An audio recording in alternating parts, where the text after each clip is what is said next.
Assalamu alaikum and hello. Welcome viewers, that's existing viewers and also new viewers. My name is Samina Chughtai and I'm your host today. Welcome to the Let's Talk Show, British Muslim TV. We're live once again here in the studio in Wakefield. We're also live on Twitter and as well as Facebook. So we have a very interesting topic of discussion. If you have any questions with respect to what we're discussing today, please do ring us on this number, which is 019 24231 083, or alternatively you can also message on 07585 835 150. Sorry, I'm just squinting today. I've got a slight infection. But so thank you, viewers. And the topic of discussion today is Space Kids Foundation, and for which we have an amazing guest speaker today, all the way from Argentina. And he is the president of the Space Kids Foundation. He is the United Nations Peace Ambassador. He is also the professor of Metaverse. And also, he has multiple other roles, which I'm not going to talk about because I'm sure he's going to be able to talk about it more fluently than I. So without any further hesitation, I would like to welcome our guest speaker today, Chris Meniw. Hello. Hello. Salam alaikum. Walaikum salam. Oh, by the way, just to let you know, viewers, Chris actually converted to Islam probably about 5 years ago. So welcome. Thank you. And it's a pleasure to have you here. And yeah. And I think you're about four hours behind in Argentina. Yeah, exactly. 4 hours behind. Right. Okay. Well, thank you again coming to the show. So, Chris, as I said, you have a multiple of different roles, of which I can't keep up with. It makes me feel exhausted. But please tell me a bit more about yourself and all the roles that you have. Okay. Or maybe some of them. Yeah. Well, actually, I am working in some institutions in Dubai. 7 Minutes Government Services is an institution from Dubai to apply, for example, a visa for work, or, for example, if you want to open your company over there in Dubai. At the same time, I recently was named as representative of the KISAT board in Abu Dhabi. And also I am director of 2020 Group in Dubai. Okay, and also you're the president and the founder as well of the Space Kids Foundation. And like I said, I wasn't going to be able to keep up with all that you do, all the multiple roles that you have. So you're multi-talented, multi-skilled. Wow. So can you tell me a bit more about the Space Kids Foundation? It sounds ever so interesting. I'm really fascinated by it. And I'm sure the viewers are as well.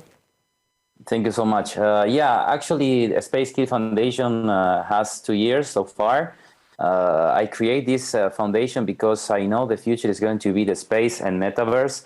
And when we talk about the fifth industrial revolution, we have to focus especially in two things: a space industry that, in terms of UK, for example, space represents 66% all of the UK economy, to be precisely. So that's why space is important in terms of economics, in terms of futurism. And of course, in terms of the next industrial revolution, we know that it's not going to be on Earth.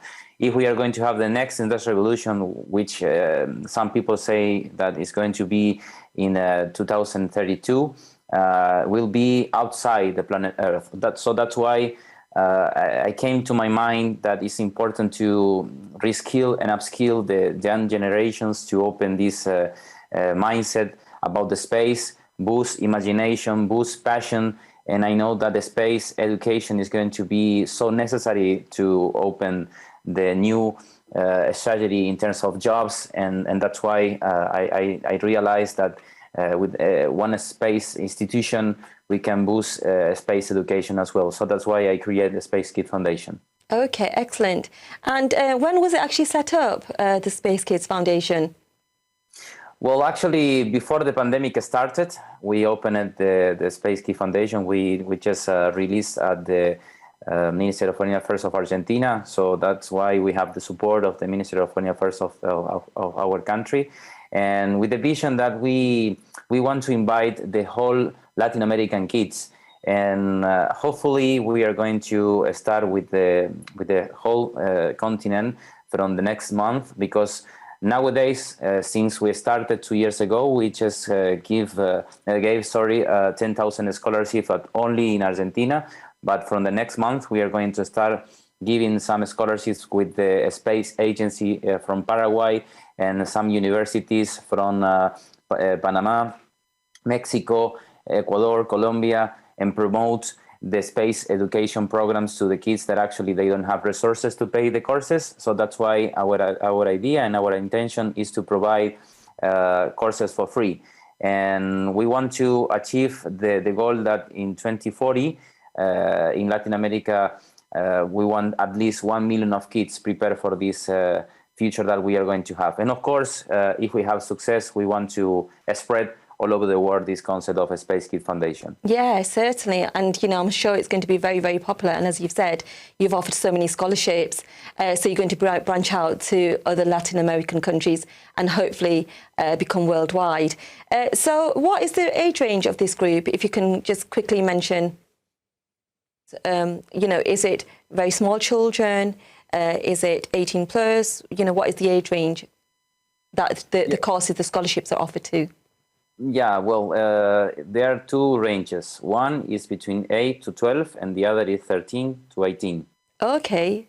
So, no doubt you felt that there was a need in that age group to actually cover space education and promote that.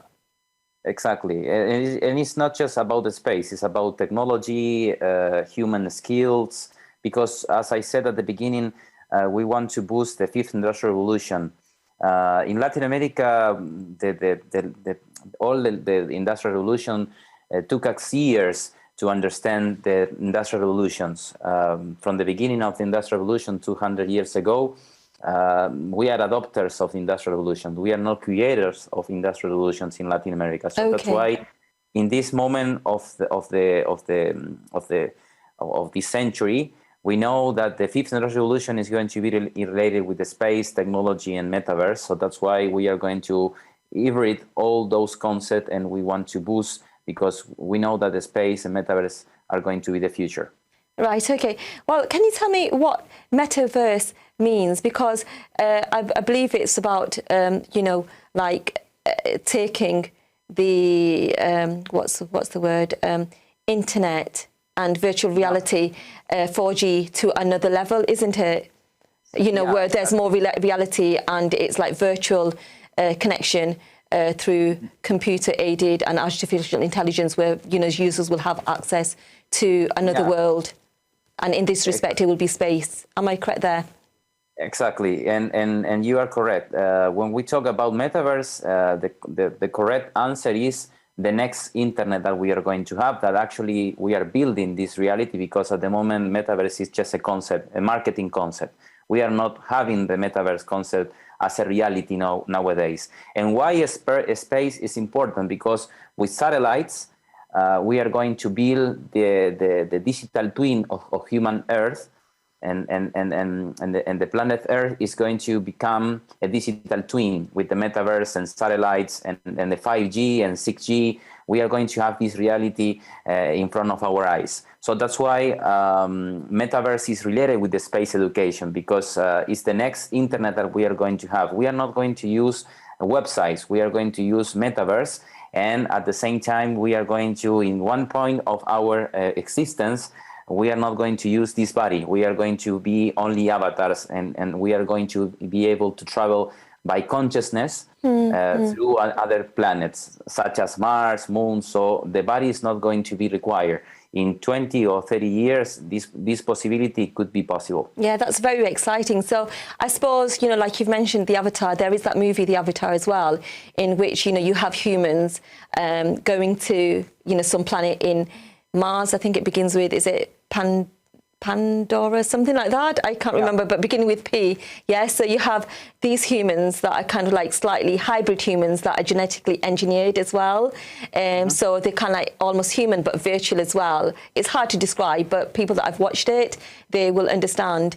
And so, you know, you have these individuals that are going to this other kind of like dimension, this other planet in space, and then there's that interface, isn't it, between those people. I think you call it the Navi, the Navi group it's called, I think, you know, which then fight these humans or genetically engineered humans in the Avatar, that movie. And it's about, you know, the humans trying to access their resources and the Navi tribe trying to protect their resources. So are you saying that metaverse and humans going to space will be like that kind of like experience where it's genetically engineered, so you can go there like that, but also actually the body can go, you can actually go there as well? Exactly. So to put you an example, from the next year, we are going to have 4G on the moon.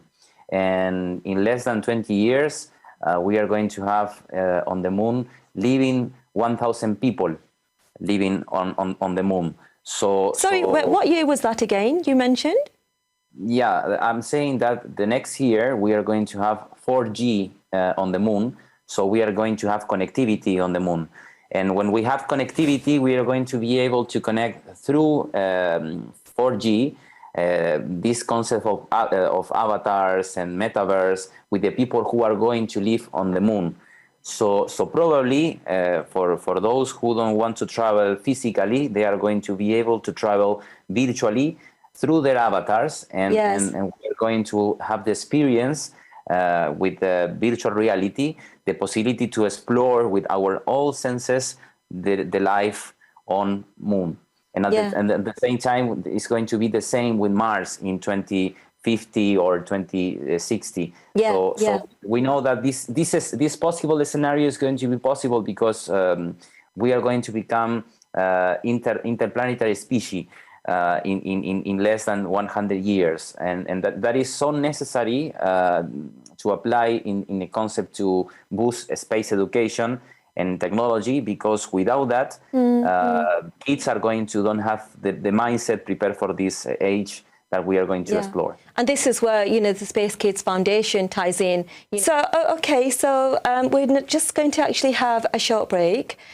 So please, viewers, do actually tune in after the short break, and then we will continue on with this amazing topic of discussion. So bye for now. Thank you very much.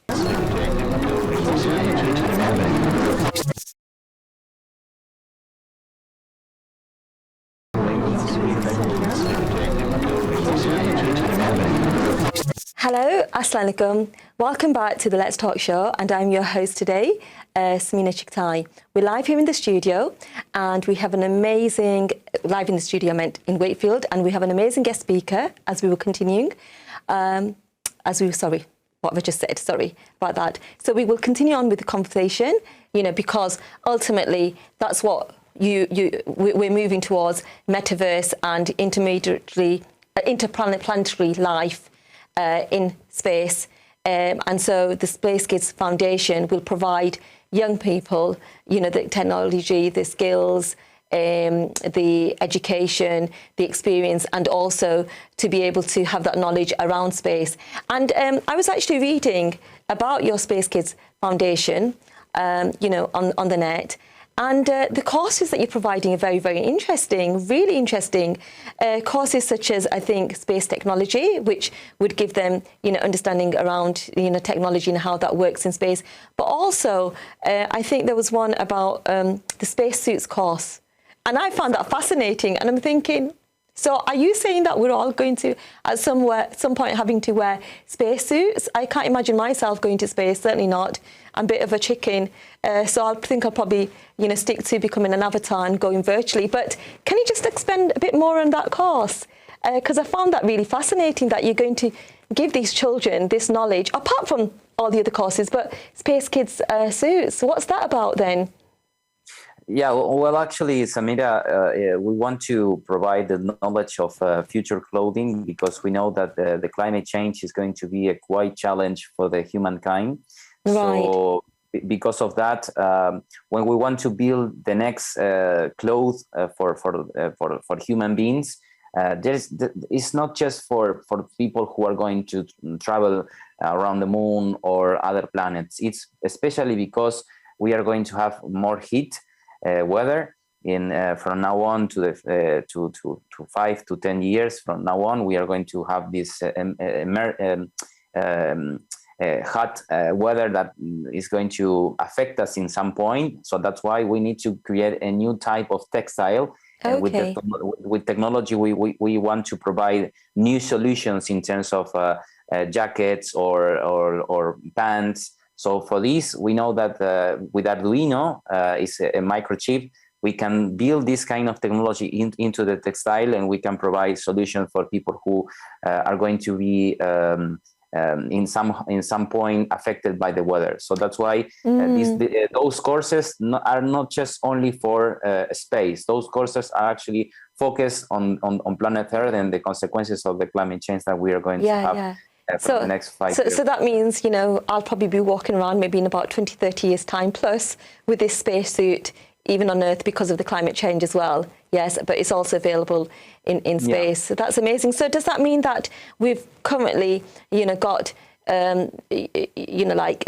fashion designers creating these spacesuits and tying that in with technology and working closely with scientists? So there must be, I don't know, Burberry, we've been Westwood, Vivienne Westwood, she's an influential fashion designer. So I don't know who's actually designing them, but no doubt you've got top fashion designers working on these spacesuits. That's really fascinating.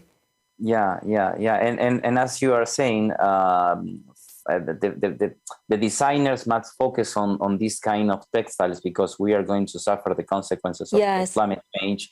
So that's why the idea to put technology into the clothes that we are going to wear is so important for the life that we are having right now on planet Earth. And of course, as an institution who boosts you to inspire about the future, to be passionate about the future, and to don't take a look only on the things on Earth, because our vision is to think beyond the planet Earth. Because we are going to become an interplanetary species. So these kind of courses are going to be helpful not just only for the people who are worried about the things outside the planet Earth. This is only at the same time for the people who are going to take care of the planet Earth life. Yes, excellent. That's an excellent, amazing, innovative idea, really. What you're developing for the future. And these scholarships, are they set at a certain level? Is it through virtual learning, or is it actually at a particular establishment where youngsters can walk into? And who are the sponsors? And who are the sponsors? And the type of scholarships that are offered. Okay, got it. In relation with the process to get the scholarships, we are in contact with several universities around Latin America and of course Argentina, and they are help us in terms of find the proper talent to give them the scholarships, and at the same time we want to. As I said before, to spread not just only in Latin America, we want to spread all over the world, because these kind of initiatives are so important for the human future and for the young generations to come. Because we know that without space education, we are going to suffer the consequences of having people who doesn't have the vision outside the planet Earth. And at the same time, it's important to explore other planets to improve our lives. For example, 88% of the oceans are unexplored. And this is because we don't explore under the oceans. And with satellites, we can explore all the benefits that we have under the oceans. And that's why space education can provide that. And at the same time, in relation with your question, the process is easy. because those institutions can provide us the proper students who don't have the money to pay for the courses. And our strategy is to create a platform from the next year to apply directly with the platform, and you have to show that you're passionate about the future. You have to show that you have the money to apply the courses, and of course we are going to provide through the platform the certification, and you are going to be able to apply directly with the website that we have. This is something that we are building on, and we want to have from the next year ready. To necessary don't require for the thing that universities are doing at the moment with us. So if you are not in relation with any institution, I mean schools or universities, and you want to get the scholarship directly with the Space Kids Foundation website, you can put your DNI and you or your passport, and you have to say what are you. And we can help you, but this is something that we are building. So at the moment, the strategy that we have is through universities and schools, and then they are provide us the proper students, and at the same time we give them a password to enter to the class, and they do by Zoom or Google Meet. It depends on the institution we are related with. For example, next month we are going to work with Serena Robotics from India, and we are going to provide 100 scholarships, and we are going to give the password of each. We are going to provide the password for apply for this course. This course is IoT and space, because we know that IoT, the industrial of the things, as I say, because now we have IoT as a simple technology into the fourth industrial revolution, but in the next 20 or 30 years, we are going to have the industrial IoT. The IoT is going to become an industrial revolution, because everything is going to have connection. So even a simple point of the world is going to have a connection. So everything is going to be interconnected, and so that's why these kind of courses are important, because you need to think in that way, that everything is going to be connected. And you are be connected with your cell phone, and at the same time with your glass, with your refrigerator, with your toilet. So everything is going to be connected. So excellent. And you know, these scholarships, how long are these scholarships for? Is it like a year, a couple of years, or does it very much depend on the individual student? No, the scholarships are shorter, because the knowledge is duplicating faster and faster every year. For example, if you compare the knowledge 100 years ago, duplicates after 100 years. Nowadays, the knowledge duplicates after 73 days. And in 2030, the knowledge is going to duplicate after 12 hours. So that's why the courses must be shorter, not too long. So the kids must be updated with the knowledge faster and faster. Right, thank you. And I think, is it right? I think Elon Musk, he said that, or he has a vision that by, is it 2050, he's wanting to build a city in space, or is it in Mars, I think, on Mars? A city is going to be built. And I think, so that's amazing. I mean, at this moment in time, and I'm sure the viewers will probably think, God, that's unbelievable. I'm finding that really fascinating. So does that mean there's going to be shops there, there's going to be restaurants there, there's going to be nursery, school, everything there? So you're going to be, and how will that work? You know, this city, these restaurants, will you go there virtually, as you said, through artificial intelligence, or can you actually even go there in person? And as they say, stars in your eyes, maybe 2050 there are going to be stars in our eyes, because we're actually going to be going to Mars, possibly, whoever wants to. Yeah, well, actually, as I said before, we are going to be able to travel without body, or only, only by our consciousness. But at the same time, we are going to be able to travel with our physical body. So the norm is going to be virtual, because at the beginning, we are going to see that only the richest people who are going to be able to travel, they are going to travel. For example, in 2025, we are going to have a hotel on the space. And not for everyone is going to be this hotel. That's not long then, is it? Yeah. But anyway, so just very quickly, if people want to get hold of you, how can they get hold of you? You mean how can they contact me? Yes, yes. Well, actually, as I told you before, my LinkedIn is, I don't know what happened with my LinkedIn. Someone hacked me. Okay, well, I'm so sorry, Chris. Unfortunately, we've run out of time. But thank you, viewers, for tuning in. And please do tune in next week. Thank you so much. Bye-bye. Bye for now.